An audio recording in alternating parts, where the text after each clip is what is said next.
Ram Ram farmers, જો તમારી પાસે પણ સ્વરાજ 717 સ્ટીલ ટ્રેક અથવા યુવરાજ 215 હોય અને જારીને લગતી સમસ્યા હોય તો આ રીલ તમારા માટે. અમારે ત્યાંથી પીટીઓ સાફ્ટીન, ચોરસ સાફ્ટીન અને ફિક્સ ડગા તમારી જરૂરિયાત મુજબની જારી અનુકૂળ મળી જશે.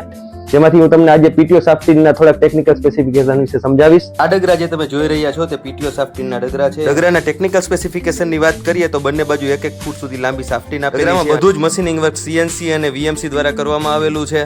ફ્લાંચ અને બૂસને આટાથી જોડવામાં આવેલા છે. તેમજ સાફ્ટીન અને પ્લેટને પણ આટાથી જોડી અને મિગ વેલ્ડિંગ કરવામાં આવેલ છે. 180 ના ગાળે ડબલ કોટેશન આપેલા છે, જેથી કરીને તમે તમારા ટ્રેક્ટરમાં 1-1 ઇંચના ગાળે જારીનું સેટિંગ કરી શકો છો. બંને બાજુ તમે 1-1 ફૂટ સુધી જારીના સેટિંગ કરી શકો છો, જેથી તમારું ટોટલ જારીનું સેટિંગ 2 ફૂટ સુધી તમે કરી શકો. દરેક ડગરામાં કોરોઝન રેઝિસ્ટન્સ માટે આપણે ઝિંક પ્લેટિંગ કરીએ છીએ. તો તમારે પણ તમારા મિની ટ્રેક્ટર, મોટા ટ્રેક્ટર કે સનેના માટે ડગરાની રિક્વાયરમેન્ટ હોય તો નીચે આપેલા અમારા નંબર પર કોન્ટેક્ટ કરી શકો છો. અને અમારું ઇન્સ્ટાગ્રામ આઈડી છે રુદ્ર એગ્રો એન્જિનિયર, તેને તમે ફોલો કરો. અને અમારું ફેસબુક પેજ છે રુદ્ર એગ્રો એન્જિનિયર અને અમારી યુટ્યુબ ચેનલ છે રુદ્ર એગ્રો એન્જિનિયર, જેને સબસ્ક્રાઇબ કરી શકો છો. જય દ્વારકાધીશ.